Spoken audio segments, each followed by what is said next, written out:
that you are joining us for the 310th episode of the Pancakes and Powerslams show. Of course, I am Chris Featherstone. This is live and living color, getting funky like a monkey, if you will. Ladies and gentlemen, the 310th episode on the road to WrestleMania, ladies and gentlemen. Fun weekly interview this week. We got a live Q&A with the former Impact Wrestling star and a former ROH star. We'll talk about his journey in both of those promotions during his stint, and just his overall thoughts and his overall stints for those promotions. And he has some really big events coming up here soon. One in particular this weekend, I believe, and we'll talk about that. We got Raw, we got SmackDown, we got Fastlane predictions. We got so much going on with so many headlines, so many stories. Flavor of the week this week is typically people say that the worst WrestleMania of all time is WrestleMania 9. So we'll talk about that. We'll talk and see what truly was the worst WrestleMania of all time, as the live chat through WrestlingInc.com. And we also have Wrestling Inc. Twitter. Go there, and of course the Pancakes and Powerslams show is now joining Wrestling Inc. for the YouTube page, so you'll be able to see the Pancakes and Powerslams show on the Wrestling Inc. YouTube page, as you saw it last week as well. A lot of awesome reviews from there, and a lot of great messages. So I appreciate your feedback, appreciate all the positive feedback, and all the awesome encouragement of the Pancakes and Power show. That's 310 episodes strong. Of course, submit your questions for this person that we're going to have a live Q&A with here right now. So without further ado, he is, ladies and gentlemen, Eddie Kingston. I am so happy to bring Eddie Kingston to the show. So how are you tonight, sir?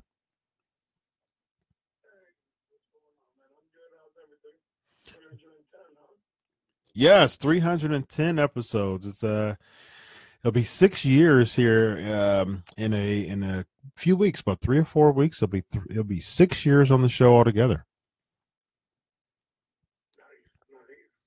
Absolutely. So Eddie Kingston, it's so funny because I remember I first got hip to Eddie Kingston. I don't remember what year it was. Probably 2008 or 9, perhaps. When I got first hip to you as a competitor, is when ROH was on HDNet. So it was around that time. I don't remember exactly what the year was. Yeah. You were, yeah, absolutely. So yeah, that's I don't remember what year that was. So it was probably 08, 09, maybe even 07. That I got hip to Eddie Kingston. So how in the world did you how were you able to land this job? Because before then you've competed for quite some time. So let the listeners know, how long have you been in the professional wrestling industry? What caused you to be a part of the wrestling industry, and how did you get your ROH opportunity? I've been doing it for 16 years, pro wrestling, and I think like everybody loved it as a kid, you know what I mean? But when I got out of high school, I got a union job, worked for Local 580 in New York, iron workers. And one day, I was about 19 years old. I looked over and I saw a bunch of the older dudes that were working, and they were all coughing up lungs, and some of them were drinking on the job site. So I said to myself, there has to be something more. And it just clicked in my head. I said, why not do pro wrestling? I always played sports, and, as a kid and in high school. So I decided to look up wrestling schools and found a couple, and then that was it. Then I found Chikara, and just the rest is history, I guess you could say. And with ROH, I did a couple of shots for them before, when Dave Sapolsky was booking. Was here and there, and nothing full time. Then Adam Pierce, who every time I see him, I'm grateful for him. Scrap iron. Bring me in for that little, yep. He brought me in for that little run on HDNet. Mm-hmm. So after I got hooked up at Ring of Honor, so like the third or fourth time I worked with him. So. Yeah, you did have a few stints there. What are some of your favorite moments of being a part of the ROH roster when you were there? I know that there was some time. The Kings of Wrestling was real big at that time during the HDNet days, and I know that you had you know your moments in ROH as well. What are some favorites that stand out for you? Anytime I got the slap Chris Hero in the face, Of course. When they moved to the Sinclair Network. Yep. My match for Kevin Steen. Mm-hmm. When they were with Sinclair as well. So, yeah, there's little moments like that. Yeah, absolutely. Overall, how would you kind of evaluate your time in Ring of Honor? I know that it really, I mean, I guess from a television standpoint, it really helped put you on the map as far as popularity is concerned. You know, you mentioned Chikara. Chikara's definitely one of the most popular independent promotions. But when Ring of Honor really got some television exposure, I know that really helped you. So, what are your overall take on just your stint or multiple during the Ring of Honor time? Well, anywhere I go, I feel blessed and lucky to be there, and I take the positive out of everything. Yeah. If there was negative stuff, I'm not saying there was at Ring of Honor, but other places and stuff. But no, I had a blast at Ring of Honor and everything I did there. You know what I mean? I guess you could say that's a political answer, but it's the truth. You know what I mean? No matter what, I had fun in the ring with the guys. Mm-hmm. You know what I mean? So that's what it means the most to me, and I left that company not injured. So about that, like that. So at the end of the day, that's the way I look at it. Mm-hmm. You know what I mean? Yeah, that's the. Also, I'm not with Ring of Honor, and I haven't been with them in years. But it's not like I have any ill will towards them. I wish them nothing but the best. Certainly. So as far, there's so many, teams that you've went against and so many people that you've went against from Ring of Honor. You mentioned Homicide with, I believe it was Outlaw Inc. That you guys were a part of. Had some Final Battle. I think it was Red Dragon that you guys went against. How was that experience just going against Fish and O'Reilly and just their, your thoughts on them being a part of NXT now? Well, I've known Bobby Fish for a long time, and I'm real happy for him to get an opportunity. He's a journeyman. Mm-hmm. And I remember Kyle when he first broke in, so to see him go from where he started to where he is now, it's a really cool thing to see. You know what I mean? Yeah. The match with them could have been a lot better. There were things that happened outside the ring that night. Things happen. That led to our first suspension. Yeah. Well. Yeah. Didn't really turn out as possible. When you get two outlaws together, what do you expect? It's not a gimmick. Yeah. Exactly. Yeah. It's a way of life. It becomes a way of life. Yeah. Absolutely. So it was really interesting with your TNA run. It didn't last very long, but it's funny because like I said, I followed you during the HNet days. So that was I don't remember years, probably 10 years ago, close to or around 10 years ago, and I was very familiar with you, just CZW, PWG as well. And when you became a part of the DCC, that was. It made sense to me. It just totally made sense to me because first you guys were maxed, and then you led up to unmasking, and then the DCC occurred, and it just made sense to me as far as just a rebellious kind of outlaw, like you would say, and like your team name was in ROH. It made sense. Now, who was it that was responsible into, breaking you into Impact, and, who came up with the idea of the DCC? The DCC was on James Storm. Mm-hmm. And, I've been backstage a couple times at Impact, just, saying what's up to people that I know there and stuff. And James Storm came to me with the idea, and I was like, yeah, man, I'm ready to get paid and do whatever. And then he said he wanted Bram a part of it, and I know Bram for a while, so just made sense to me. That's my Bam Bam, as I call him. That's my homeboy. Mm-hmm. So it just made sense, and then it just went from there. Yeah. I think it was pretty cool, but I mean, I'm personally, and I can say probably some other people feel the same way. It seems like the DCC was cut short so just drastically for some reason. Like it just there was a really positive type of spin to it.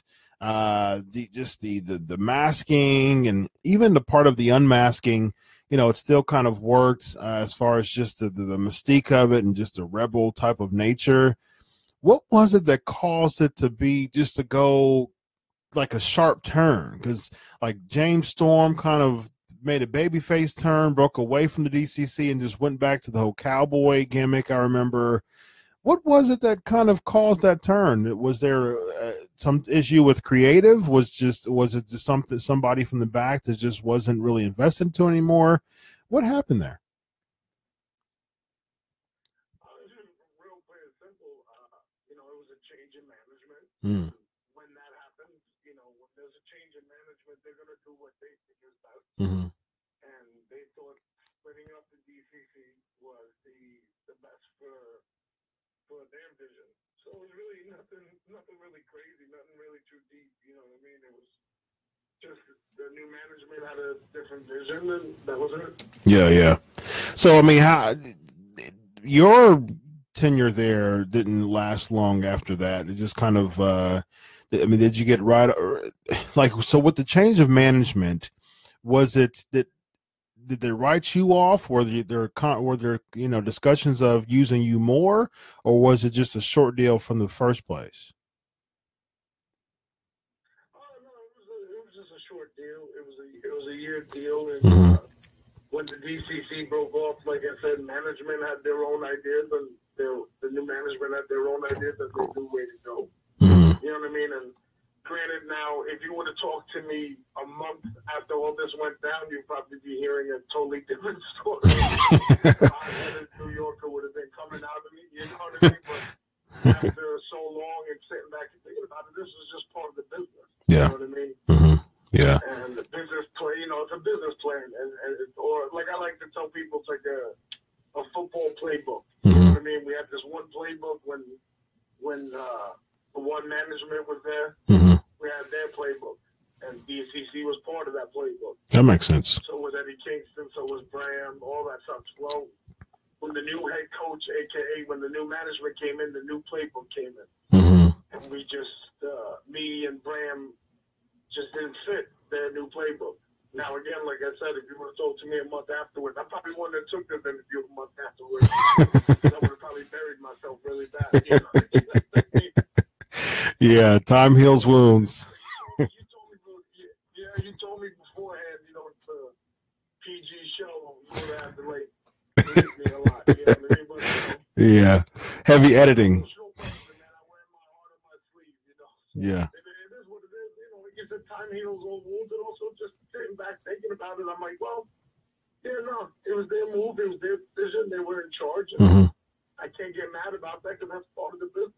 Yeah. Sort of thing, it's just the way it is, I could have played a factor in it. There's things I could have done better there as well, you know what I mean, to make sure that I was part of their playbook. Yeah. So, you gotta take that.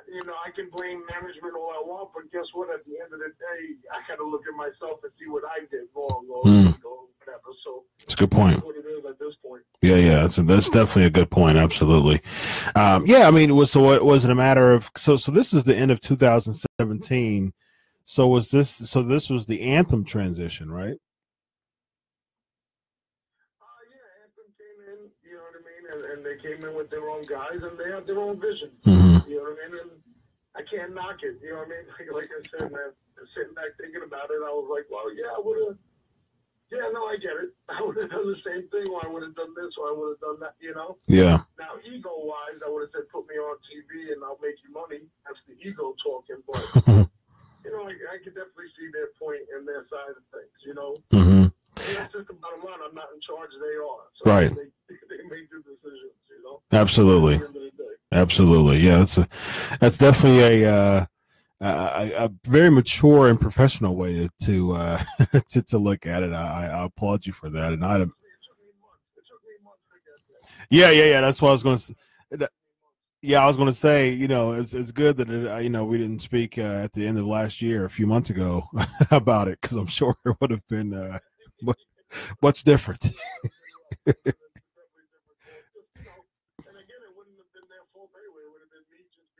Mm-hmm. Yeah. For the business being the way it is. It's the way it is, man. You're not going to reinvent the wheel, you know? That's right. That's right. And even though sometimes I want to smash the wheel. But the wheel, you know, that's a good point too. You want to smash it, but at the same time, the wheel is paying your bills. So that's one of those things. So yeah. Now this time, so at this time, was Jared around as well? Yeah, Jeff came in, you know what I mean, and he was doing his thing there. He was, you know, bringing in his guys and doing what he thought was best for the company at the time. Yeah, absolutely. What are your thoughts on him joining the list of WWE Hall of Famers? I hit him up and I second passed to him. You know what I mean? After what, you know, was publicized, what he was going through, it was great to see him do that. But also, you know, I'm happy that from what I understand that he's much better now. He's sober. He's better now. He's living a healthier life. So, you know what I mean? I think that's better than the Hall of Fame, but it goes hand in hand. You know what I mean? You start living better, than good things happen.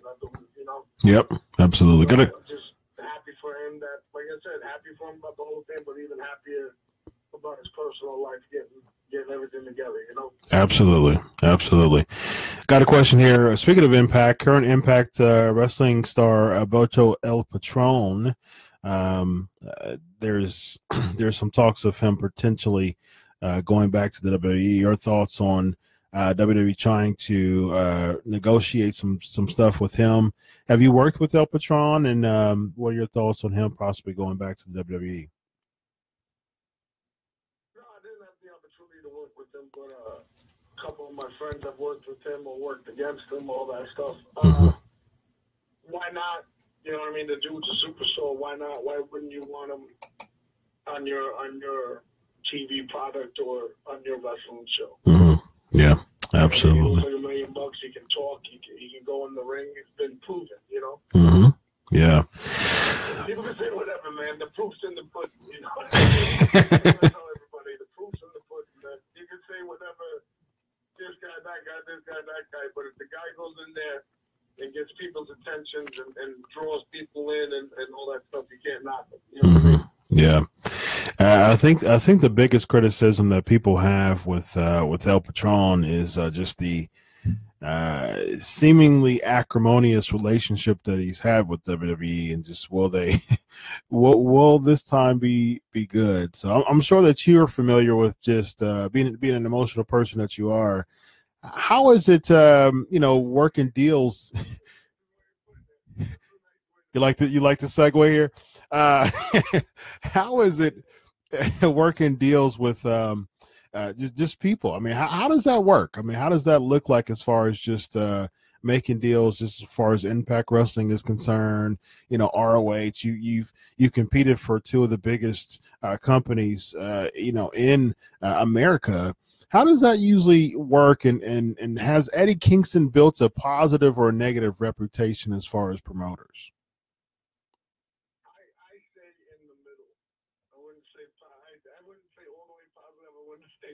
All the way negative. One thing I do pride myself on is people know I'm very honest. And there's no, I can't curse. There we go. There's no bull behind me. What I say is what I mean. And if I say I'm going to do something, I'm going to do it. You know what I mean? So, yeah. That's all it is with that. Like, I'm going to go in there. And also, they know whatever I do in the ring is as real as it can get in our profession. You know,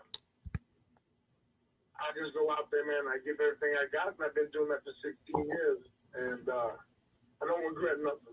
Absolutely. No regret on anything I've done. It wouldn't be me if I did it any other way. You know, so now negotiating with me is pretty simple, man. You do right by me, I do right by you. You know what I mean? If something's wrong, tell me, and we'll fix it. Yeah. But things are just, you know, I got to learn the other side of the game. Yeah. Things don't always work out like that. I got to take the street attitude out of it as well. Yeah. I'm learning how to do that, though. I'm learning how to do that. Yeah, it takes time when you're so used to of one area, you know, one way, you know, for so long. It takes time to kind of look at things differently. And so, but yeah, I mean, you've been in the game for 16 years. You're especially when, you know, again, I've been making a living off wrestling. I think after my 7th or 8th year in the business, I was able to make a living off it. But before that, again, I was still iron working on the side. And you know what I mean? You're on the job site with guys doing construction. Is not really the best way to learn how to play the supposed game or all that stuff. You know what I mean? When you have guys cursing or, you know, cursing at their foreman and leaving and going back to the union hall and you get a job the next day. You know what I mean? Yeah, absolutely. It's a different type of business. You know what I mean? That's what I learned. And, you know what I mean? You got to break it out. You know what I mean? If I want to make some type of impact, no pun intended, on this business or sport, you know what I mean? You got to learn it. Yeah, absolutely. That's why I love being at Impact. It taught me a lot. Jeff Jarrett taught me a lot. Homicide taught me a lot. Man taught me a lot. Like that whole business side of it, they taught me a lot. Yeah, absolutely. Yeah, I mean, it was, and you know, it doesn't matter how long you're in the business. There's always growth. I mean, that's really with life. I mean, you know, it's just no matter how. That's right.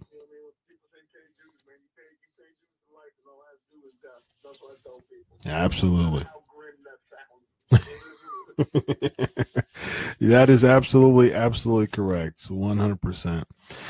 Eddie, it's been a pleasure. You've got a big event coming up here, so let the listeners know about that as well as any other dates you got coming up.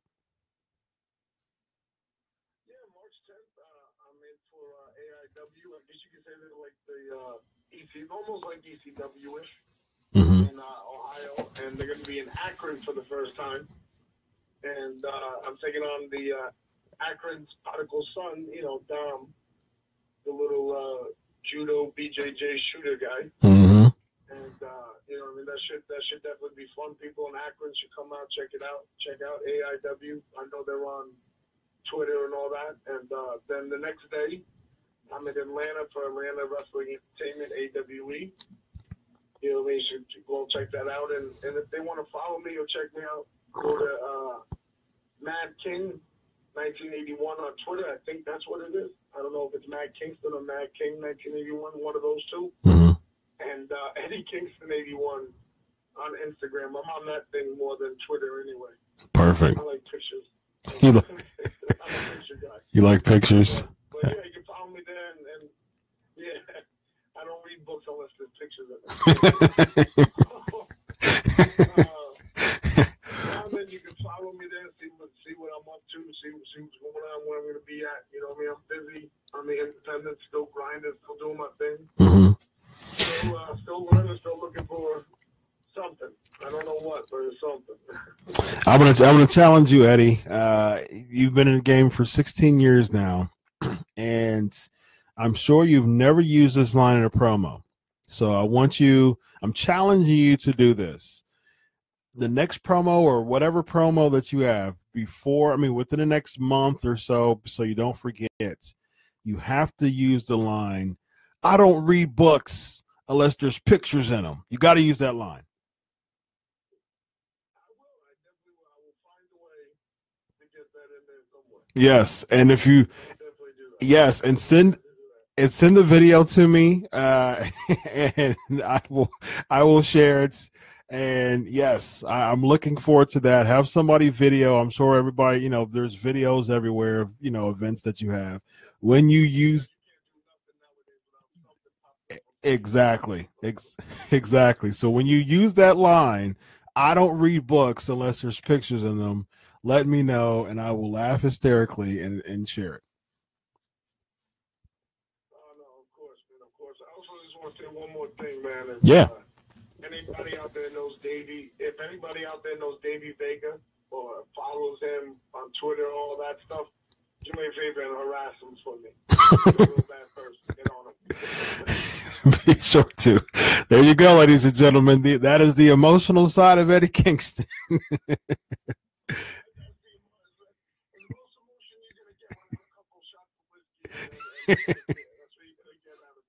Absolutely. Thanks, Eddie. Appreciate you coming on the show tonight. No, man, thank you very much, man. Thank you to everybody. Listening, not listening, whoever. Have a good night. Thanks, Eddie. All right, thank you, buddy. You too. Bye-bye. All right, ladies and gentlemen, that was a pretty fun interview from former Ring of Honor star Eddie Kingston, ladies and gentlemen, former Impact Wrestling star as well. 16 years in the game, Eddie Kingston. Just awesome. Thank you so much for being a part of the interview with Eddie Kingston, ladies and gentlemen. So we got a loaded show tonight. So without further ado, it is time. You know what time it is. Headline time. Here we go.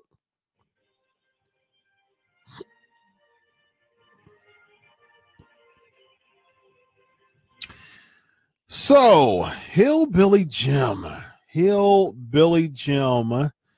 now in the WWE Hall of Fame. He's about to be in the WWE Hall of Fame. He's entering the WWE Hall of Fame. And just overall thoughts on that. I think that this is a fantastic move. I am a big proponent of that. I think it's a great idea. And I definitely think that that's something that's it's something that is long overdue, and it's something that's it's not. See, I think with the Hillbilly Jim, it's not a matter of was this person champion, was this person a wrestler, an amazing wrestler. It's not. That's not the point. The point is for the character himself. He is a legend, and this is my personal opinion. Hillbilly Jim is a legend in the WWE. Title, no title, whatever you want to say. I think it's very, very well-deserved for Hillbilly Jim to be in the Hall of Fame. Hillbilly Jim was a part of, 1980s wrestling when, the heyday of 80s wrestling, and just, it was incredible. It was absolutely incredible and so character-driven, and he was such an amazing babyface, and he really, really knew how to work the crowd.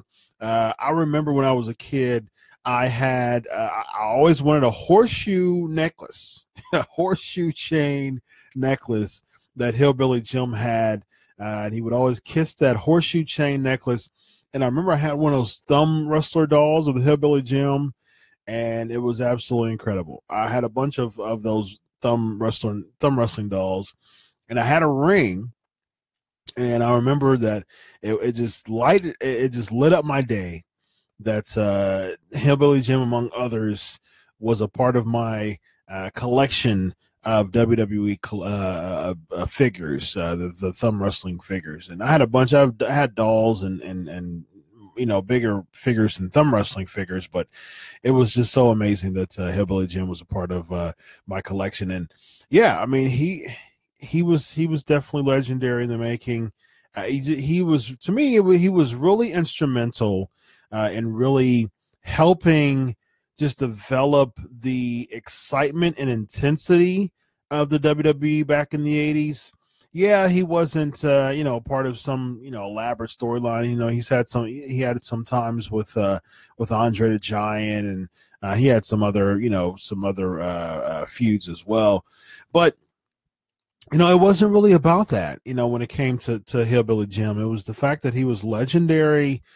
He was a legendary figure because of his character being so larger than life that people just clung, just really attached themselves to the character of Hillbilly Jim. And it's so funny because when he was on the Legends House, he seemed like a really, really cool, humble person, and he was probably one of the only people that was level-headed, in the Legends House. I watched a few episodes of that. I really didn't get into it as much, but I did watch a few episodes of the Legends House, and he just seemed like he was the only one that was really level-headed among all of them. Piper and Patterson and Oakland were the three that was kind of all over the place. Atlas had his moments as well. But yeah, it was really cool to see Hillbilly Jim. Really cool to see him back in the WrestleMania 17 gimmick battle royal. He looked great at that time, but that was a while ago. That was like 17. It's crazy that was 17 years ago. WrestleMania 17 was 17 years ago. Time. It's crazy how much time flies. But yeah, I mean, I think that's the last time we saw him in the WWE. It was 17 years ago? So that was the Royal. And still looked great. I mean, I haven't seen any pictures of Hillbilly Jim in the past, 5 or so years. But I'd imagine that, he's still in really good shape. I'm not sure how old he is. I can find that out real quick as far as his age is concerned. But at that time, he was older, and he still looked great. So, to come out in overalls and don't go messing with the country boy. So yeah, TMZ just just interviewed on him. WWE Hall of Fame is a dadgum dream. So absolutely. So he's 65 wow. 65 years old. So wow. So he'll be 66 here a day after Independence Day. That's incredible. 66 years old. And I'm looking at recent pictures and he still looks great at 66. Stuff like that just really it really brightens me up, just as far as just seeing people, because I've had over 100 guests on my show in the past 6 years, probably double that from repeated guests, and I've had so many conversations with so many people off air as far as just it gets really sad to see somebody who's been in the business for so long that is really it's really kind of clawing and scratching to still kind of make ends meet. And I go to independent shows, and it gets really sad to see some of these people just kind of really claw and scratch themselves and it's like, man, you can tell if this person is still depending on these shows, to make them a couple bucks, and it's just, it gets really sad to see people who's been wrestling for so long. Now, granted, there's still some people who can go, like my buddy Bobby Fulton at World Classic, professional big time wrestling, him and Shane Douglas, and watched the Sandman looks great still. And I've been to a bunch of other independent shows as well that I've seen people who can still go.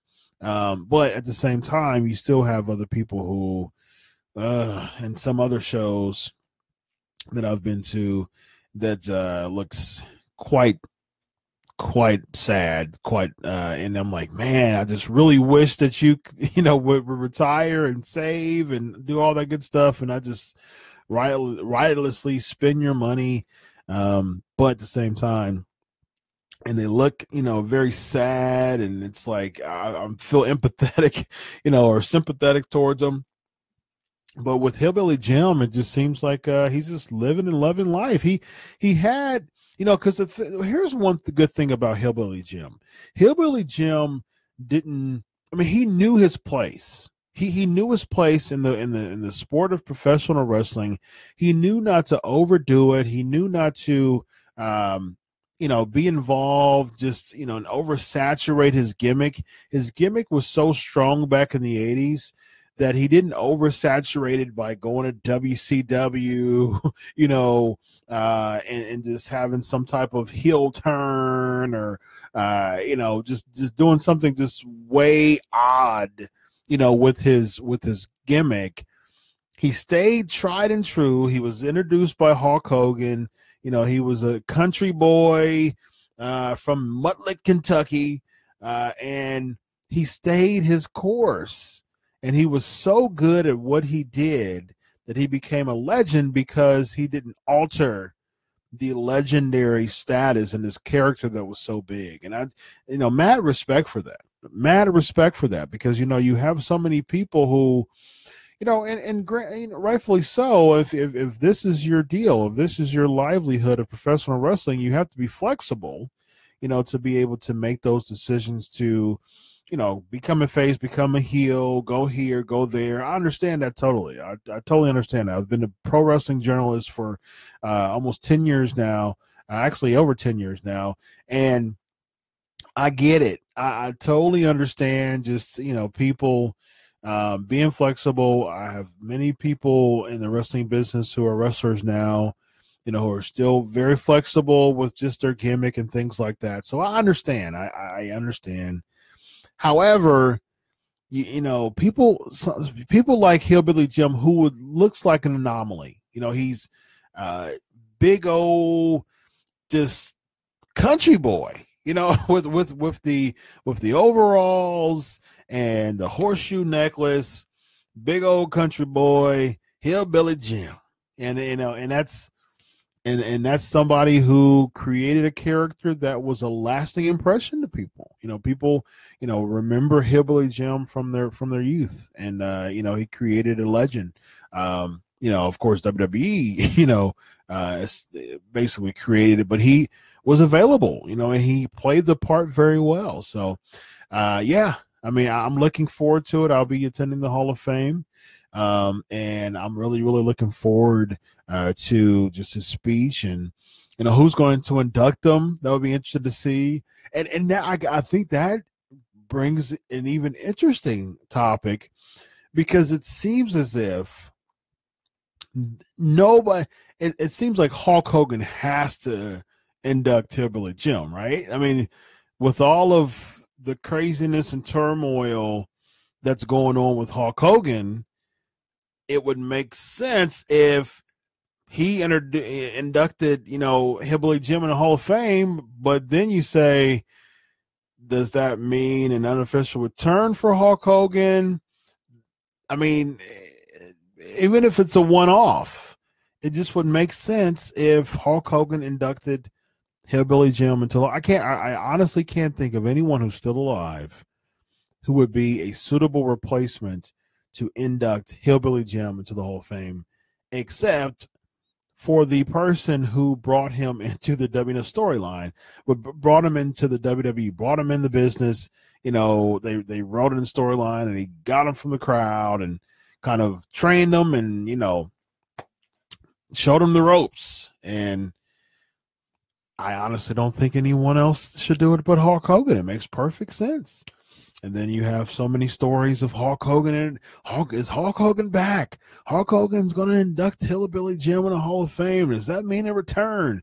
They did play a lot of Hulk Hogan footage on Raw when they made the announcement of Hillbilly Jim. So really it should be very interesting to see what they're going to do. Once again, a special shout out to Eddie Kingston for coming on the show tonight. And of course, we are live on the Wrestling Inc. Facebook page, and we also we'll be having the Pancakes and Powerslams show on YouTube, Wrestling Inc. YouTube. So go to the Wrestling Inc. YouTube channel to check out the Pancakes and Powerslams shows as well. Next headline we have is Rey Mysterio. So there was a report that Rey Mysterio could be in heavy negotiations with WWE to compete against John Cena. So it seemed as if it was a left field report. It was from Justin Brasso of Sports Illustrated. And so, yeah, it's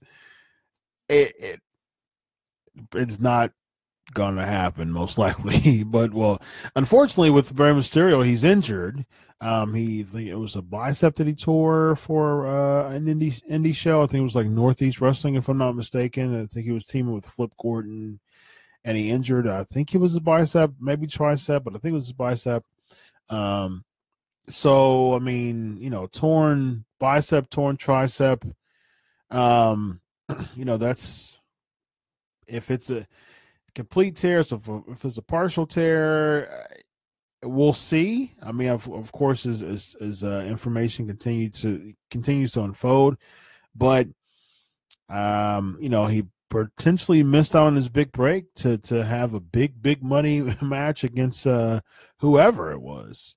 That report was not accurate as far as I heard, as far as John Cena going against Mysterio. As far as I know, it's still Cena Taker.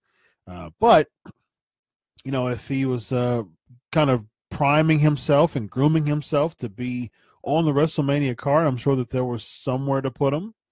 That he could have been in a pretty good match. So I'm sure it would have been very, I would have been okay with Mysterio versus Jinder Mahal, or throwing Mysterio in the U.S. title match. But I guess with Mysterio, it probably makes sense if he was a part of like a marquee match, a one-on-one. If he is a part of a multiple person match, it kind of would defeat the purpose of him, having his big return. So and in that sense, it goes back to where in the world do you put the guy? As far as just where does he go if he comes back? If it's not Cena, it's definitely not going to be AJ, because AJ, is we'll have the Elimination Chamber predictions at the end of the show, but I think it's pretty much a lock that we'll see AJ versus Nakamura at WrestleMania. So where in the world does that leave Rey Mysterio? So it should be very interesting to see if he does come back. If it is not as bad as it could be, and he does make a big WrestleMania return, a WrestleMania appearance, it should be interesting to see where they'll put him. Hopefully they'll just throw him somewhere. But at the same time, if they did do a deal with Mysterio before he got injured, it may need to have may need to change it up a little bit and probably put him in the Andre Battle Royal. So we shall see. We shall see where Rey Mysterio will go. But it's terrible that he's injured. It really is. I mean, it's really terrible that he just suffers this injury weeks before WrestleMania. I mean, that's talk about. I mean, no good time. No timing is good to have an injury. Of course not. But at the same time, it just seems like the most inopportune time. And Seth Rollins and Samoa Joe can attest to this. The most inopportune time to suffer an injury is certainly right before WrestleMania. So we'll see where it goes with Rey Mysterio. So let's go back to this Alberto Del Rio, Alberto El Patron conversation here. So according to PW Insider, WWE and Alberto Del Rio, Alberto El Patron, has some discussions last week at the WWE headquarters, and apparently there was some interest in bringing back Alberto El Patron. So, I mean, what do you do? I mean, it's really, at this point, it'll be his third stint back. And, I can definitely understand what Eddie Kingston's talking about. He makes a good point as far as just, he's making money, he looks like $1 million. I get that. But just like I said, there's there was an acrimonious relationship between Del Rio and WWE. I mean, I've listened to plenty of interviews. I've listened to plenty of interviews with Del Rio. Del Rio's agent actually contacted me a few months ago to bring him on the show, and we couldn't get to a time and date together. So I've listened to plenty of Del Rio's comments. I've known people who, I know people who knows Del Rio. We'll have conversations about things that he's said. So he's been very vocal about his stints in WWE, and he's even had an interview probably late last year, middle last year, sometime. I think it was probably like in October. I think it was either October or November.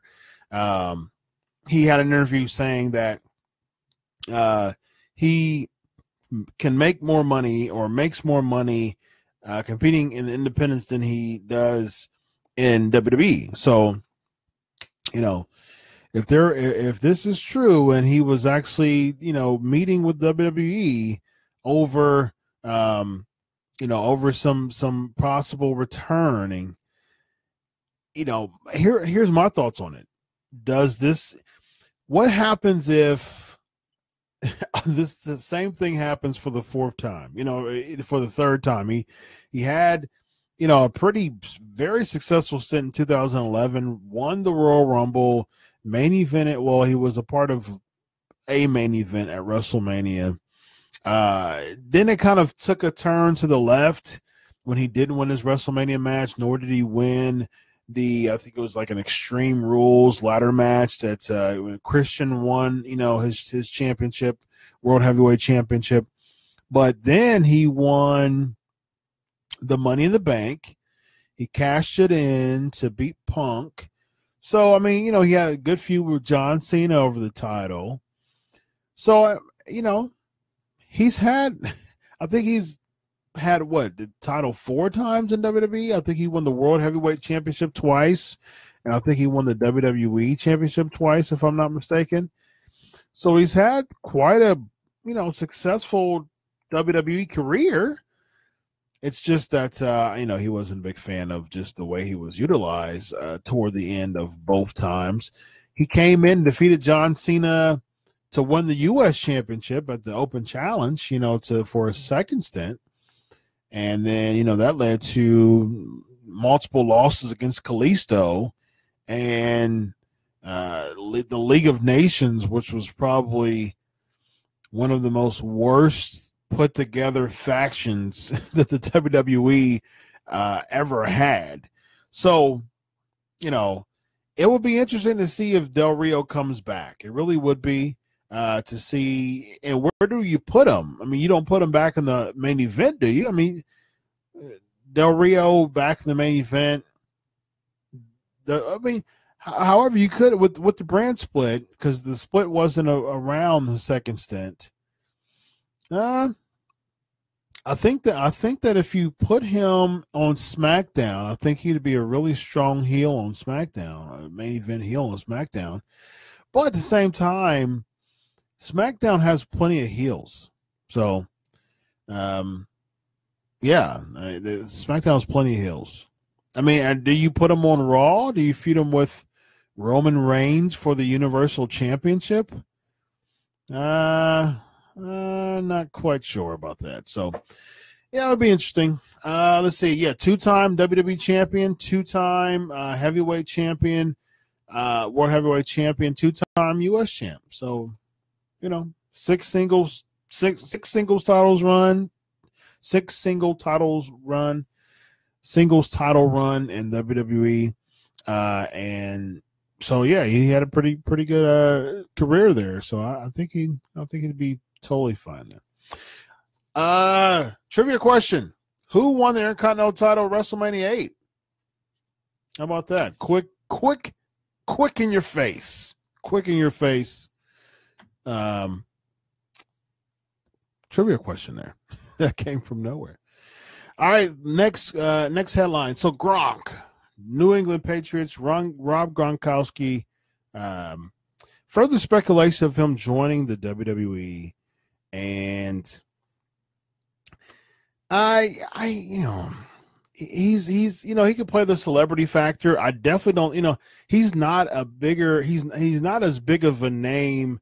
Yes, Bret Hart. Good job, Luke. Absolutely, Bret Hitman Hart. Here's the next question.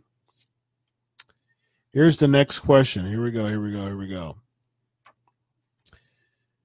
Who did The Undertaker beat at WrestleMania 11? Who did The Undertaker beat at WrestleMania 11? So as far as Gronkowski is concerned, I mean he's an anomaly. He's I think he'll be a good addition to WWE as far as the celebrity factor, like during WrestleMania or SummerSlam. He'd be a good SummerSlam type deal. But here's the thing: are they purposely leaving Mojo Rawley off of TV because he hasn't been on TV for a while? He wasn't on SmackDown. He hasn't been on TV for a while. So are they purposely leaving Gronk? Are they purposely leaving Mojo off of television because they realize that this heel turn, this heel run with Mojo was just bad news? It was just kind of terrible, and I'm wondering if WWE is just saying, are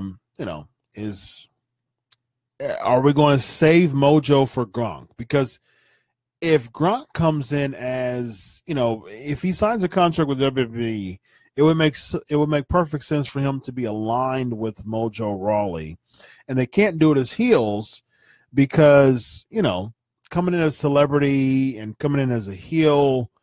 That really wouldn't make much sense. So, we'll see that. We'll see about that. We got a comment here saying would like to see Brock win and resign with WWE. I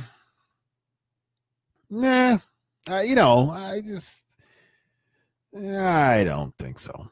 If he resigns, I mean, of course it'll be, it'll be positive for WWE because he helps them with this angle going on, which, by the way, Roman Reigns last week and this week cut two of his best promos in WWE history, during his time in WWE. Fantastic way to turn the crowd. And I said this before we get to Raw. I said this. I'm gonna make this very clear. King Kong Bunny, absolutely great job, Luke. I said this, and I'm gonna make it very clear before I forget. If I wouldn't have forgotten, but just in case it might have slipped my mind during this episode, I'm going to say this, and I'm going to make it very clear as far as how I feel. I think that Brock Lesnar should not appear next week on Raw. I believe it's going to be in Detroit. Brock Lesnar should not appear. Just imagine. And I tweeted this last night on Raw, during Raw. Just imagine the heat that Brock Lesnar would receive if he's advertised for another appearance and he does not show. Oh, man. I mean, talk about heat. That would tip the iceberg right there. He got heat from Chicago. And Chicago is probably the markiest town in the nation, and he got some heat from Chicago. That's for sure. They cheered him, and he beat Kane in 35 seconds, and he did the whole thing. I'm gonna get my money and leave, take my money and go home, take my ball, take my title and go home. He played that gimmick. He did it well, and Chicago booed him, and mission accomplished. So Detroit, I think he should do the same thing. I think Paul Heyman, you don't want to oversaturate Paul Heyman coming out because, his promos, I mean, he's a great promo guy, no doubt, but his promos are getting a little bit monotonous and just not as impactful as it was 3 years ago when they were feuding against each other.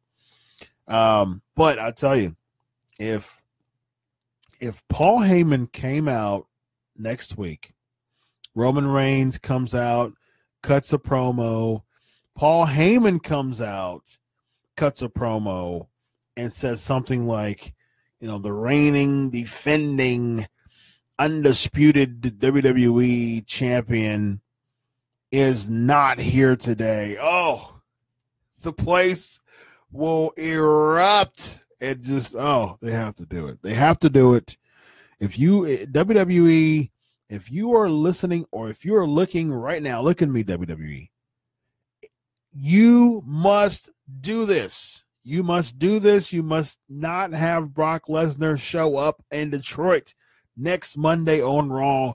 If you want Roman Reigns to successfully be that babyface that you want, that you're asking for, do not have Brock Lesnar show up on Raw. That will do the trick. So we'll see. We'll see if it goes. Because what is a face-off going to do? What is a face-off going to do? We're tired of the face-offs. The face-off that they had a while, was it the Raw before Mania in 2001? I'm sorry, 2015 WrestleMania was 31. WrestleMania 31. The Raw that they had before that, when they were like trying to grab the WWE title, and that was just the weirdest looking, oddest looking segment that WWE had, and it just really made both Lesnar and Reigns look really, really weird. I'm trying to find it. I'm trying to find it when they were just just having like, well, it's mine. Well, it's mine. I mean, it really made both of them. Here it is. It made both of them look really, really, really odd and like super stupid. And I'm trying to find a good picture to share here. Here we go. Here's the picture here. Oh man, this is absolutely terrible here.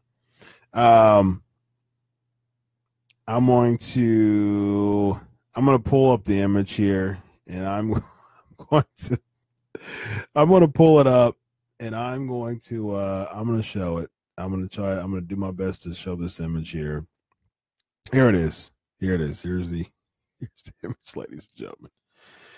Isn't that terrible? Isn't that just terrible? Very, very, very terrible. No, it's my title. No, it's my title. I don't know how much you can see on that. Yeah, just absolutely terrible. It's got a comment. No. Say he is not there. Then from be there. Okay. And then beat up Roman. No, I don't agree with that. I don't agree with that, because who is that going to help? That's going to put I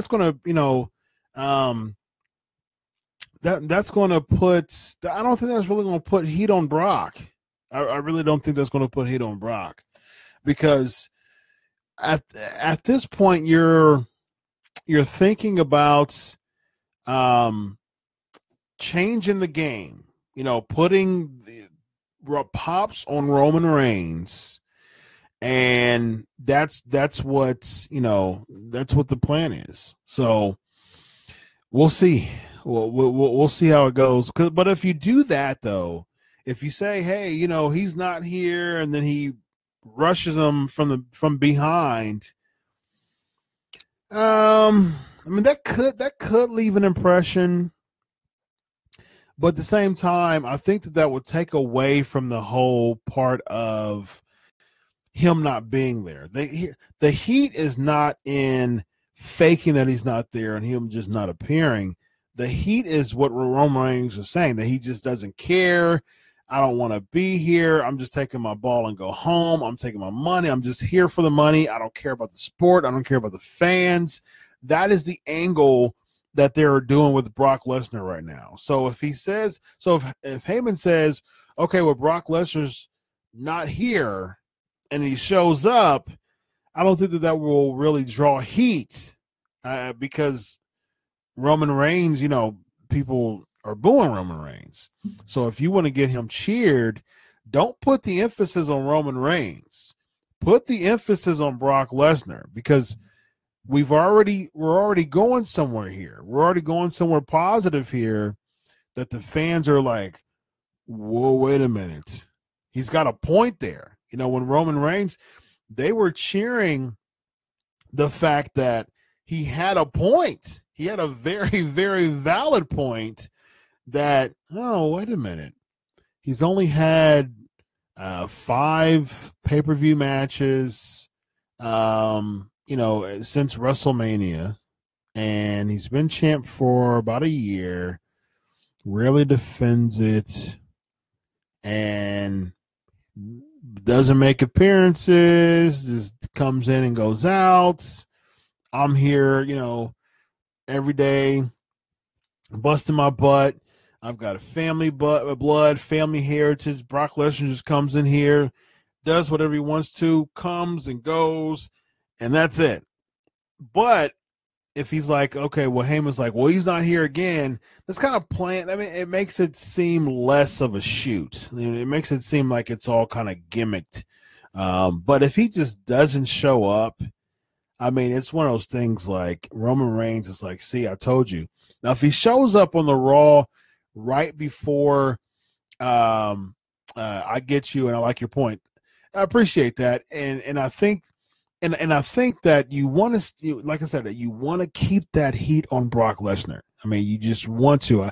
If he shows up the Raw before Mania, I'm okay with that. The go home show up, it's fine. I think by that point the fans get it. If Brock Lesnar shows up, and this is what I would do even the Raw before WrestleMania. I would tease this big encounter. See, this has to happen. It has to be like a combustible element right before Mania. So no touching, no physicality. I'm totally okay with them not doing that picture that I just showed. Don't do that, because it was weird, it was corny, it was cheesy, and it really didn't do too much to set up the main event for WrestleMania 31. Don't have any confrontation, don't have any type of physicality, none of that. This is what I would do the Raw before Mania. I would, I would advertise for Brock Lesnar to be there, so people, would say, okay, is he there? Is he going to be there? Already have a very, very negative connotation, very, very negative flag towards the fact that he's just missing appearances, which is further proving the point of Roman Reigns. And here's the thing. I would have Brock Lesnar come in. I would have his, music go off, and I would have Roman Reigns in the ring again, ready to go, ready to have this confrontation. So the fans are getting excited that we're going to see this clash between Reigns and Lesnar. I would have, here's the ring. I would have Lesnar come up to the ring. He can even jump on the ring, and I would have him jump right back off and go right to the back. Ladies and gentlemen, I'd do it for you. I definitely think that he should do that. Oh, that would be so much heat, and that would be so much excitement and anticipation for Lesnar versus Reigns, because Lesnar's got all this heat. He's got all this heat, and that's the amazing point about WrestleMania. And we got some comments about what I just said. Okay, so a few shows ago, real quick, a few shows ago, and so many people know that Booker T is one of my favorite wrestlers of all time. But he could be a little quirky. He could be a little interesting when he speaks. many comments that people say that about Booker T, the Booker Man. And I listened to his Heated Conversations podcast. I've listened to several of them. I've written plenty of articles about them. And he was doing this promo. He was doing this promo right before his Heated Conversations promo. Heated Conversations podcast. And I think it was about booking. And I think it was about booking him to like do a show or something, speaking engagement show. So his booking agent, I think it's his co-host as well, is Brad Gilmore. And so he was telling people, hey, if you want to book me, go to Brad Gilmore. And at the end of the promo, he said, do it now.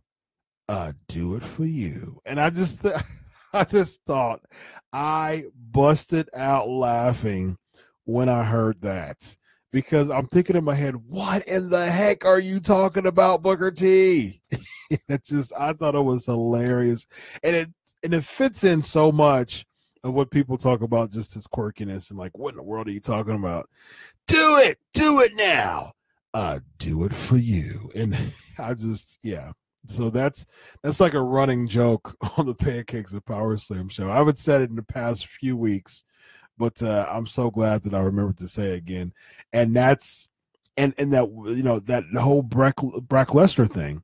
I got another comment, and with that all going on, I would also have Paul talk about how Heyman guys always leave the WWE, like CM Punk. Oh, okay, because there are things bigger than the WWE. That would help the no-show. Well done. I like that. I like that idea. I'll give you an applause for that. I think that's fantastic. I would say the same thing. And just imagine how much heat that would be. And like I said before, I'm a traditional wrestling fan. I've been a wrestling fan for over 30 years. And I have seen it. I've seen it when people draw heat and people they just want them to lose. They I can't stand him. I can't stand her. And they draw so much heat that they want that baby face to just dethrone them, take them out. And that's one of the biggest problems that the WWE does not have nowadays. That they just don't they just don't do it. I can't say they don't understand it, because white heat, that's exactly. I can't say they don't understand it, because Vince McMahon was, he was the man then, and he's the man now. So it's been the same person. Of course, they had Vince Sr., in the generation before Vince. But, I mean, since late 70s, early 80s, Vince McMahon's been the guy. So he's been a part of, the planning process for the past almost 40 years. So saying that he don't understand it it's not accurate, because he's seen it, he's planned it, he's booked it, he's okayed it, as far as just those characters. And so many people say things evolve, blah blah blah. That just because they evolve doesn't mean that they're good. Because specifically with professional wrestling, having these matches, it takes so much away from just who are we rooting for. We're so into this match. We want this person to take out this just dastardly heel, this terrible, just grimacing, grimy villain, and I think they're heading there. I think they got a chance with Roman Reigns and Brock Lesnar. And if you keep building this heat up, no clash, no physicality. Do not do it. There's no benefit to it. Do not have any physicality, because what that would do is that would say, okay, so I'm getting all this is combustible. I'm having all this heat on Brock Lesnar. Oh, now Roman Reigns has been right the whole time. I wanted to take out Brock Lesnar, and there you go. That just changed the whole direction as far as WrestleMania is concerned. Absolutely. Flair bring the Eve back to WWE. Yeah. And Flair was a master of it. Oh, Flair was a master of it. He knew how to draw heat like the back of his hand. He he drew heat in his sleep, and it was great. And so he knew how to do it. And there was a few other Rick Rude. Oh, Rick Rude was an amazing heat magnet. He knew how to draw some heat. I always say this. Last year was a part of a Q&A with Ric Flair, Sting, and JR, and I asked a question to him. I said, what are your thoughts of just the dynamic of baby faces and heels? And Sting said, hey, listen, I'm old school. I respect the art of the baby face and the heel. And he said something so profound, and I've said it before. And he said, listen, if there's not a good baby face, if there's not a good heel, there's not a good baby face. He needed the strong heels to be a part, to really make him who he was as a one of the best baby faces of all time. If it wasn't for Ric Flair being such a heat magnet, Sting wouldn't be as popular as he was. Steamboat wouldn't be as popular as he was. TA wouldn't be Tully Blanchard was a great heat magnet too. His feud with Magnum TA was incredible. Their cage match at the Starrcade. It was absolutely fantastic. There were so many good heels in NWA. So many good heels in NWA. Yes, I agree, Robert. Lexa's getting great at drawing heat. I totally agree with that. 100%. Especially that swerve. Oh, it was beautiful. That swerve promo she did. Freebirds were great at being heels. Absolutely. I agree with that as well. You had, I absolutely loved that swerve promo that Alexa Bliss had when she won the Elimination Chamber. I saw it coming from a mile away personally, but I was excited about it. I was like, oh, let's see how she does this. And as soon as she clicked that, just having the crowd in the palm of your hands without doing a single wrestling hold. That, ladies and gentlemen, is professional wrestling. Period. It's a shame that Rick was never world champ. Yeah, absolutely. Got a bunch of comments here. Yeah, great interaction. Great interaction as far as just the face heel dynamic. Great interaction in the live chat there. Next headline, we got so somehow Gronkowski got into that, so which was great. So I'll start talking about Roman Reigns. But yeah, I mean, it'll be interesting to see where Gronk is. I think he'll be a good celebrity presence for SummerSlam. And does he? He could feud against Mojo. They could do that angle as far as him feuding. I mean, it'd be good for Mojo. It'd be a good spot for him. But I don't know. I'm just not buying Mojo Rawley. I'm just he's just. I think him as a heel isn't doing it. I think there's just so much with him that just there's more time for him to. He's got a lot of growing to do. I mean, that's really what it boils down to. He's got a lot of growing to do, there's a lot of time that he needs to do as far as Gronk is concerned. Do you want to put him in a big spot like that? With Gronk. I don't think so. I don't think so. There's so much left, with him growing. So yeah, we'll see. We'll see what that happens. As far as comments here in the chat room, yeah, I mean, I think that's see here's my problem with Gronk. He's got more time left. You know, he's got. I think the PC, as far as Gronk is concerned, the PC, great. I mean, fantastic. Fantastic with the PC, fantastic with the training. So they've got that fine. They've got that on deck. No problem with that at all. But at the same time, it's like, do we want to waste? I mean, do we want to spend our time as WWE fans, WWE listen, universe, WWE universe? Do we want to spend our time investing in an angle with Rob Gronkowski and Mojo Rawley? Mojo Interest Music. Thank you, Luke. Yes. Right. Okay, so we got a few. Yes. Alexa Bliss's promo with Nia was amazing. I agree with that. It was very, very good.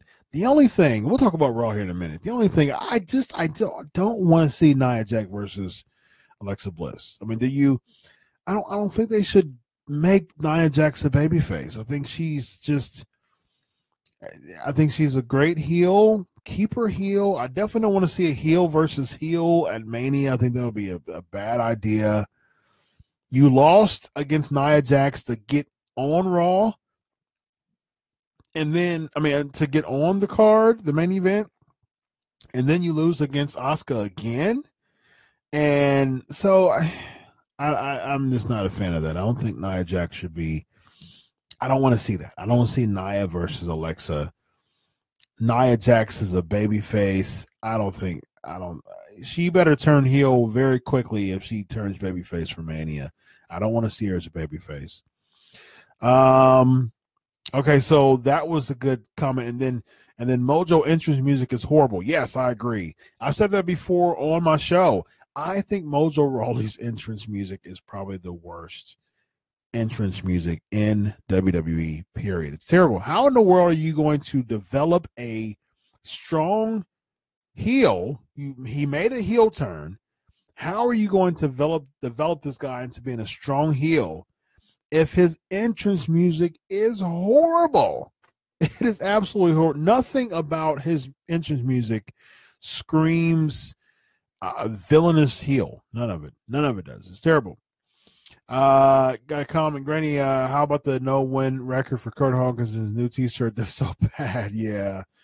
I had Tyler Rex on my show a few weeks back for the second time, and he was talking about, because him and Kurt Hawkins, they used to tag together, of course, and he was talking about the losing streak of Kurt Hawkins, and so yeah, go back and watch that and listen to that interview.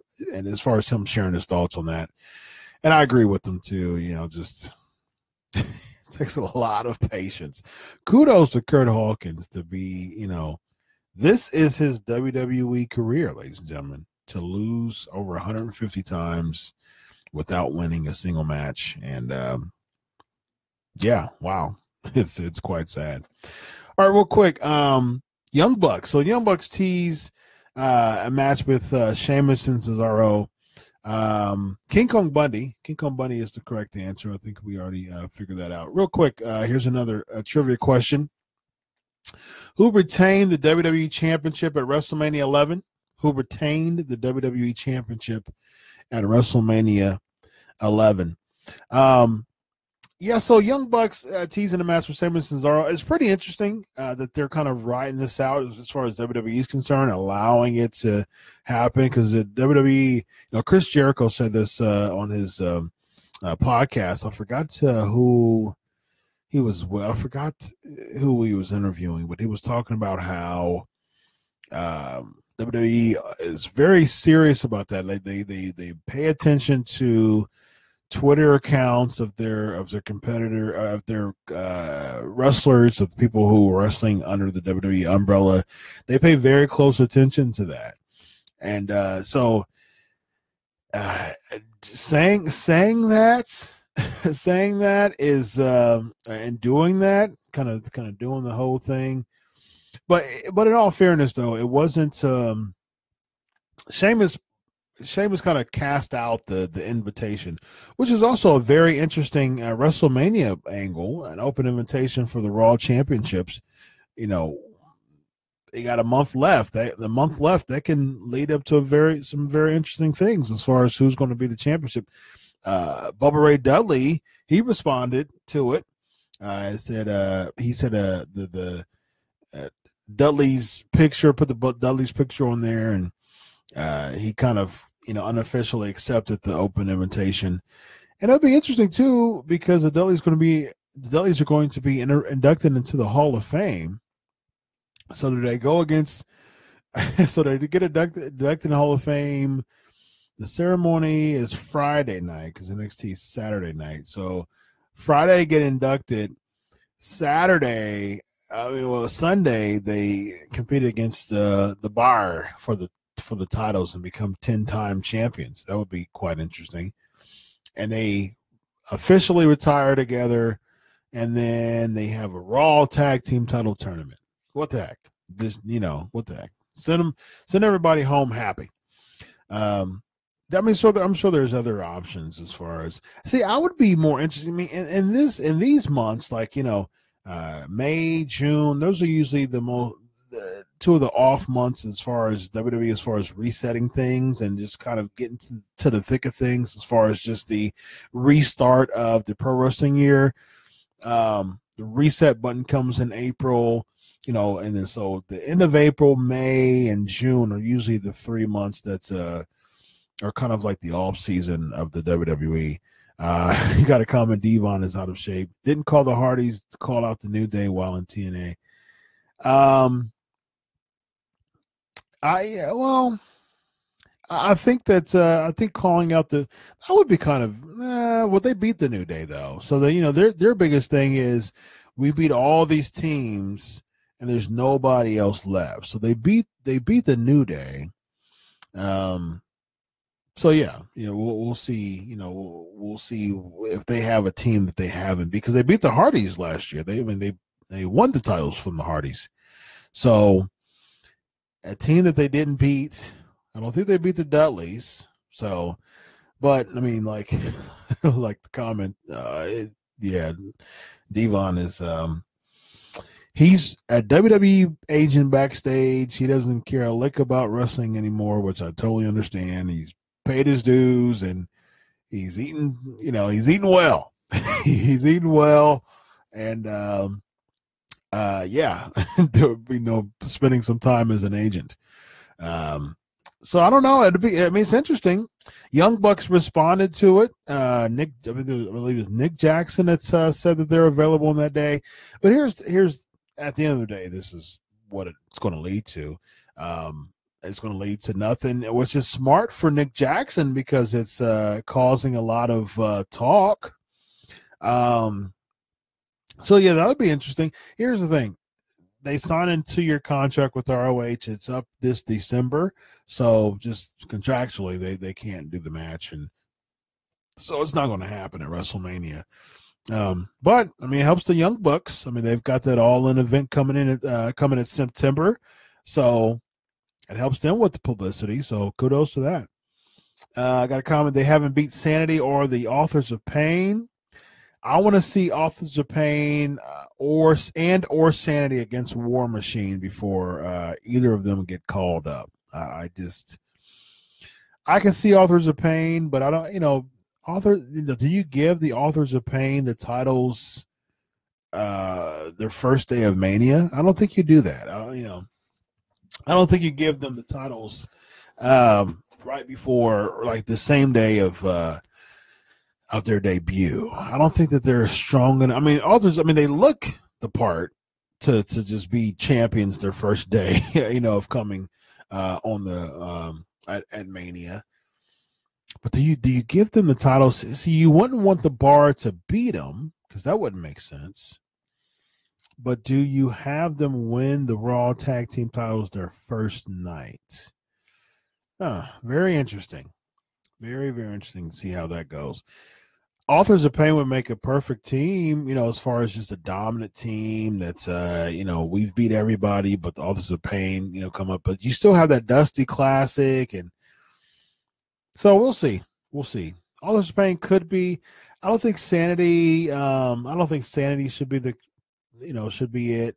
I like Sanity, but I think Sanity is really good for NXT. I don't know how successful they'll be on the main roster.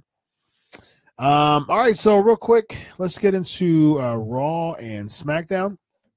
I haven't got an answer for who retained the WWE Championship at WrestleMania 11. Have I stumped you all? Who retained the WWE Championship at WrestleMania 11? What is the answer to that? As far as Raw is concerned, I've touched on Raw. I've touched on most of Raw. Milwaukee, Wisconsin.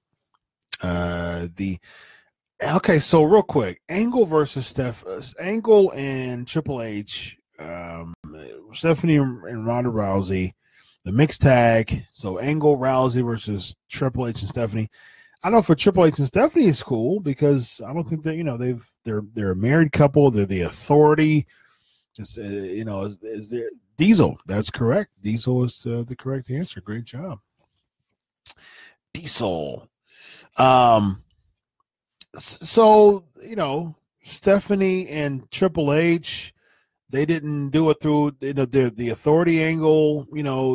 During that time, they didn't have a match together at WrestleMania, so it makes sense to have Triple H and Stephanie together. As long as they've been married, they've never had that type of mixed tag team match together at Mania, so that's a big deal for them. I'm totally okay with that. However, I like the Rousey thing. I mean, it's definitely a huge deal. It's a box office, boom for WWE putting Rousey in the spot. I think the promo, I like the face, I like the smile, and that the face of fear, not fear for her, but fear of others of her. So I like that. I like the transition to the smiles, to that big face that I'm about to kill you type deal. But here's the thing, and I might not. Someone's saying Braun should tag with Ronda. No, see, I'm not totally opposed to that, but I'm not a big fan of Angle tagging with her though. I just as much of a legend that Kurt Angle is. I mean, well-deserved Hall of Famer. I was at the Hall of Fame last year. Awesome. Absolutely. Someone said I should get a prize for knowing all this wrestling history. Keep the questions coming. I got another trivia question for you before we get off the show here. So, I mean, okay, here's the thing. There's no doubt in my mind Kurt Angle is one of the greatest of all time. WWE, Impact Wrestling, Pro Wrestling, period. That's above what I'm about to say. But here's the thing. So with Kurt Angle, with his return at I think it was TLC that he came back, or was it No Mercy? I think it was TLC. It was TLC. With that and with Survivor Series, I think that heavily diluted Angle's kind of luster and desire for me to see him compete again, because both of those matches, it was off. It wasn't.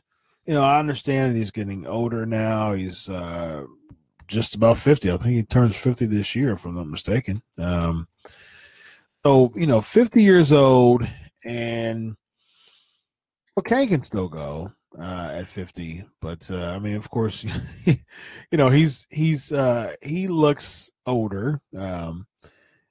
So he turns 50 in December. So Kurt Angle is going to be 50 years old in December. So you got a 50-year-old man, and he's had some years on him. He's had a few broken freaking necks, and I mean, I think all of that was pretty apparent the times that he came back at TLC and at Survivor Series. And so I'm not very enthused to him back. I mean, like I said last week, I'm sure it'll change when the music comes on, and I still get bothered when people chant "You suck" to Kurt Angle when he's a babyface. I don't know. I guess it's just the pettiness. There's probably petty to some people, but I still stand by it. I think we chant "You suck" to Kurt Angle. I kind of want to make them change it to the ECW music, the kind of revised, revamped Kurt Angle music when he had an ECW, which I liked a whole lot. I kind of want them to change it to that for a while, you know, just because there wasn't like an opportunity for them to chant that. But I just don't like when they do that when he's a babyface. It's kind of weird.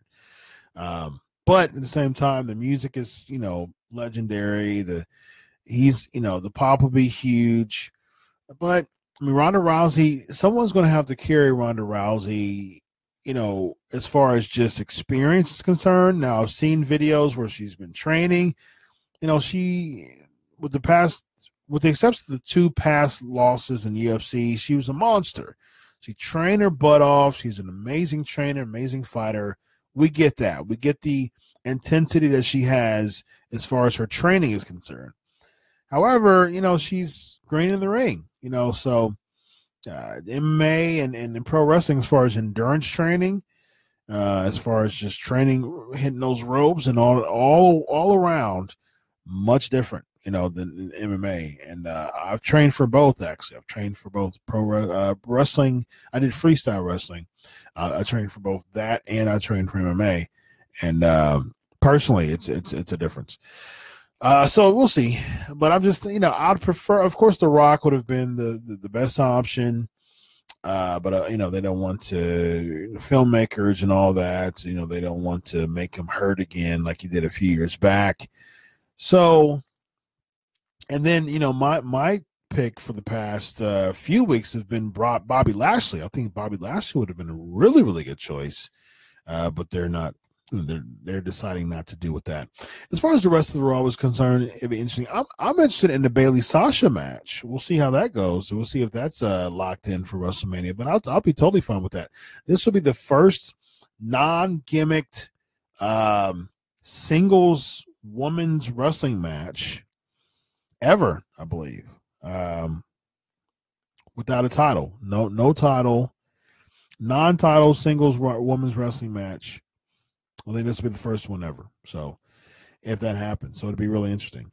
Okay, real quick. So this Cena Goldust thing was just so weird to me. It was so weird, and I'm just going to tell you what I was thinking at the time. I was saying, okay, is Goldust drunk here? I mean, he's done a fantastic job, just, you know, kind of revamping his life, and yeah. So I mean, that was what was in my head. Like, is Goldust okay? After this whole thing happened, it confused the heck out of me. I was totally confused after all this. It was just so weird and confusing. But I was thinking, man, what is this? What is this promo about? What is he saying? What is he doing? What is going on? This is so weird. I don't know what the heck was going on. And I was concerned for Goldust for a little bit. I hope he's okay. But that promo was just odd. It was just really, really odd. So I was more sympathetic for Goldust at the end. He was trying to cut a heel promo, but I had sympathy for him. I just wondering if he was okay. You know, just the whole thing with Cena was just really weird. It was kind of pointless to me. So, you know, all in all, it was okay. I wasn't too thrilled by Raw. But yeah, it was okay. We talked about the Rollins. We talked about the ending with Reigns and Heyman.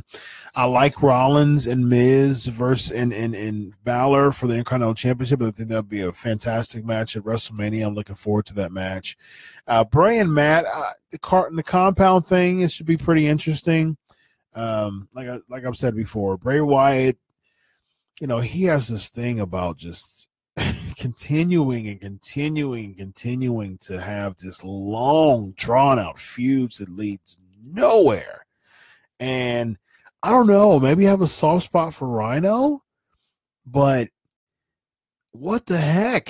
It's just, why are they just having Rhino getting squashed like that so much? As far as SmackDown is concerned, I tweeted this, man. They did a really, really good promo vignette for the Usos and the New Day. Oh, man, I know I'll be there. And I think that's going to be fantastic. So I'm excited about that match. I'm excited to see it live. And I think they should have done it at WrestleMania. So for some reason, we'll get to predictions here in just a little bit. But I think we're going to get some type of Bludgeon Brothers triple threat, man. I don't want to see that. I would have rather seen that. I would have rather seen that on Fastlane. You can do a triple threat. You can have some type of Bludgeon Brothers, Costin, Usos, or New Day beating up all of them up or something like that. You could have New Day go against the Bludgeon Brothers to see who's the number one contender. Then you can do the new Usos versus the New Day one-on-one at Mania. That match would have torn the house down, because I definitely know it's going to do that at Fastlane. That would have been one of the most interesting matches. We'll see where they lead to as far as what they're going to do, but it seems like they're going to do a triple threat. I'm just not interested in that at all. When is Carmella going to cash in her Money in the Bank? Dolph Ziggler, just yikes. Sami Zayn winning. With Jinder Mahal winning, they may just throw him in the match, the U.S. title match, which would make sense. I'm totally okay with that. I'm okay with Jinder Mahal as a mid-card talent. I think it's a good call. Sami Zayn winning that 5-way, made him look important. It seems like I don't want to see Sami Zayn versus Kevin Owens at Mania, though. We've seen that way too much. I don't want to see that. I don't want to see that at all. Vanguard 1 has returned. Yes, absolutely.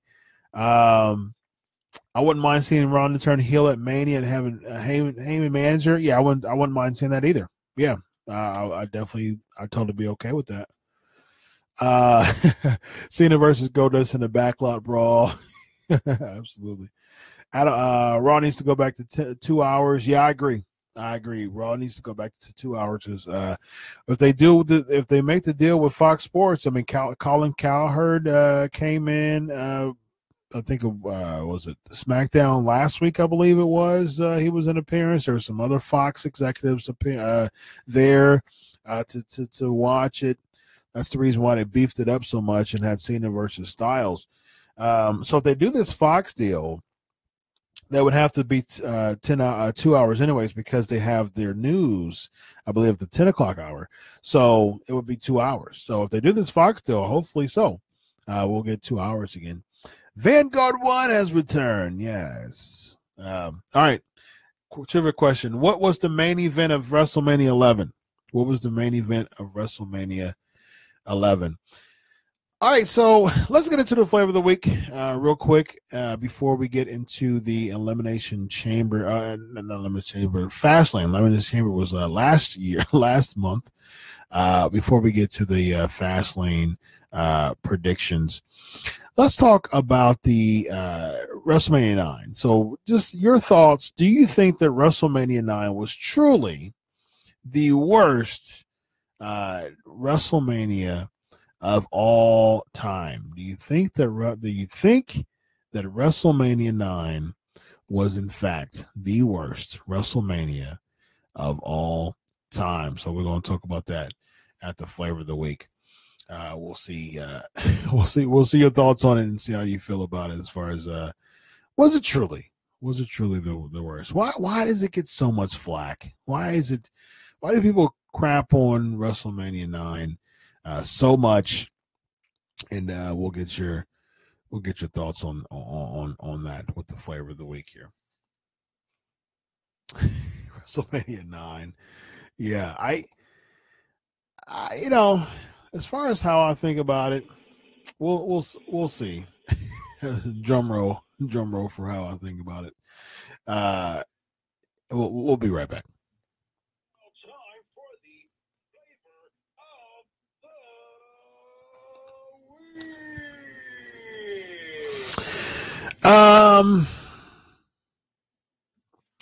Do I think it was the worst of all time? 11 was not very good either. So 11 gives us some pretty good competition, actually, as far as just the worst of all time. But 9 was, the whole Caesar's Palace, the whole gimmick type of deal. It was pretty bad. Yeah, it was quite bad. I think that because the matches were so off. And okay, so I'm gonna go through the card. I'm gonna run down the card as far as just what matches were there. And then the Hogan thing at the end was just kind of odd too. Okay, so you had Tatanka defeating Shawn Michaels by countout, so he didn't win the Intercontinental Championship, but it was for the Intercontinental Championship. Steiner Brothers defeating the Head Shrinkers to retain. There was a tag team match. There were a few with the Head Shrinkers at the time. I remember the Doink Crush feud that they had was quite interesting. That was when Doink was kind of like the evil Doink. And Crush still was rocking the orange. So he beat Crush. Razor Ramon defeating Bob Backlund. So yeah, that was just kind of like a filler match. Money Inc. defeating the Mega Maniacs by disqualification. So they retained the championship at that time. Luger defeating Perfect in a singles match. Then you had Undertaker. I think there was his only disqualification win that he had when he beat John Gonzalez. So that was odd. Yokozuna. Okay, so then you have the Yokozuna defeating Bret Hart, and then Hogan defeating Yokozuna in like 20 seconds. I think it was a little over 20 seconds. So I think all in all, probably was the worst pay-per-view of all time. I may go back on that. But as far as I think it rightfully gets the negative flack that it deserves to have. It was quite a bad WrestleMania. So I don't think I think I'm just gonna look at all the WrestleManias. One of these days when I have enough time, I'm just gonna watch them. And just really see. I might even write about it. Really see if WrestleMania 9 was indeed the worst WrestleMania of all time. So as of now, the answer is yes. Right now, the answer is yes. So, all right, so let's get to these fast lane predictions, ladies and gentlemen. Let's get to these fast lane predictions. All right, so we have, as far as matches are concerned, I'm looking forward to it. As a matter of fact, Pancakes and Powerslams show will be at Boston's, right across the street from the Nationwide Arena. 3:30 in Columbus, Ohio. We'll be sporting our Pancakes and Powerslams shirts. So come visit us. Come chat. Let's talk about wrestling. We'll take pictures, and we'll have some fun at Boston's before the Fastlane pay-per-view. 3:30 Boston's. Meet us there at the Pancakes and Powerslam show.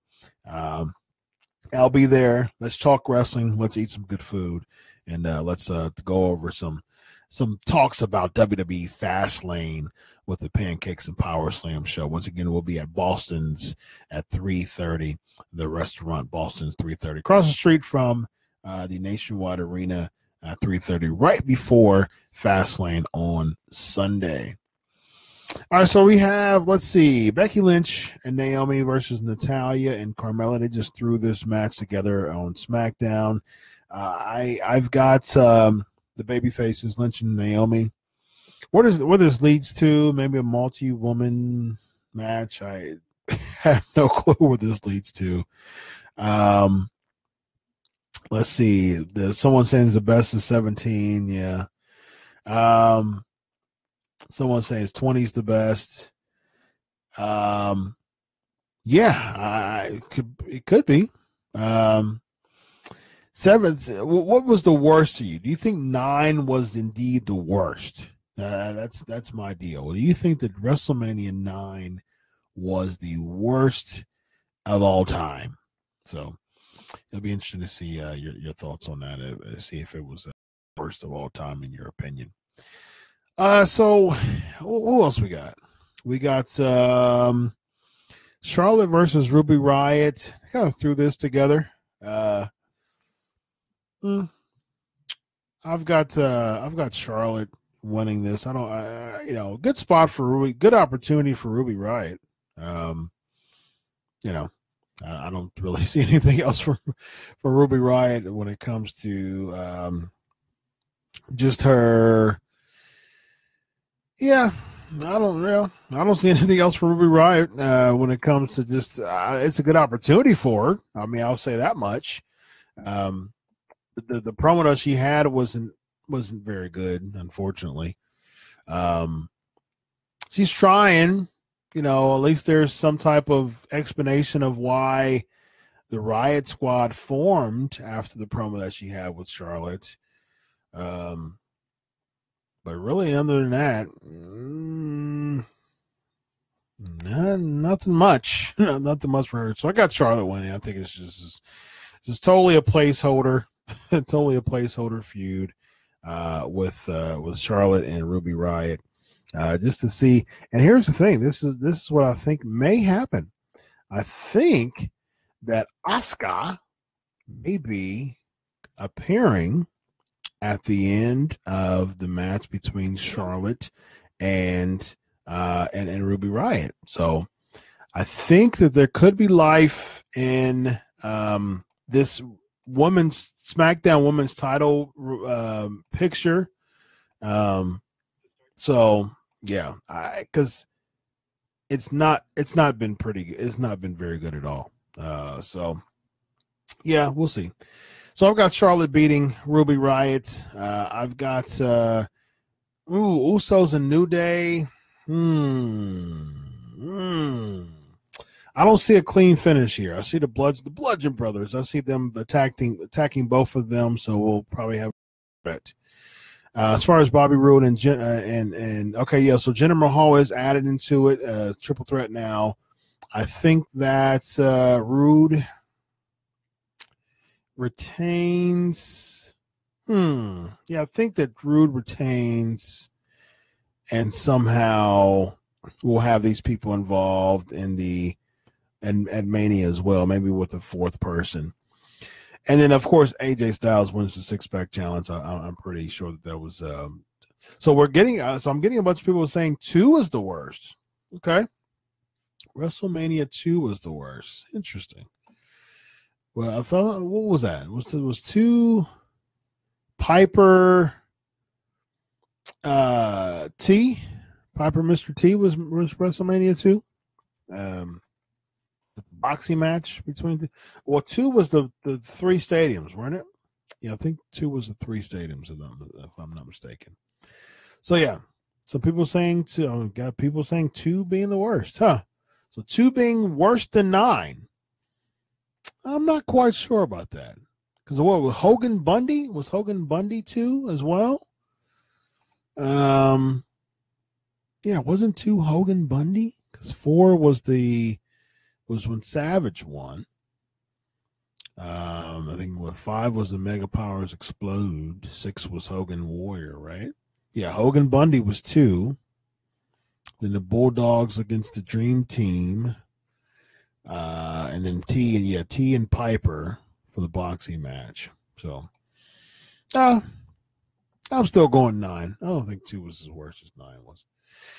All right, ladies and gentlemen, so it's been a pleasure as always. Ladies and gentlemen, this is the 310th episode of the Pancakes and Powerslams show. Great show as always. Thank you so much for all the wonderful interaction on the Wrestling Inc. Facebook page. We are here every week, 11:30 depending on the slot of the interview. So just join us, join the video cast, and of course, join the Facebook fan page Crave Wrestling, join Twitter at Crave Wrestling, and we'll be seeing these videos on the Wrestling Inc. YouTube page. So go to the Wrestling Inc. YouTube page, and on top of the Pancakes and Powerslam show, you got so many awesome things on the Wrestling Inc. YouTube page. You got the podcast, you got the headlines, news stuff, interviews, all types of fun stuff on the Wrestling Inc. YouTube page. And also, of course, WrestlingInc.com is your place to be when it comes to news and headlines. Ladies and gentlemen, this is the 310th episode of the Pancakes and Powerslam show. We are one step closer to WrestleMania.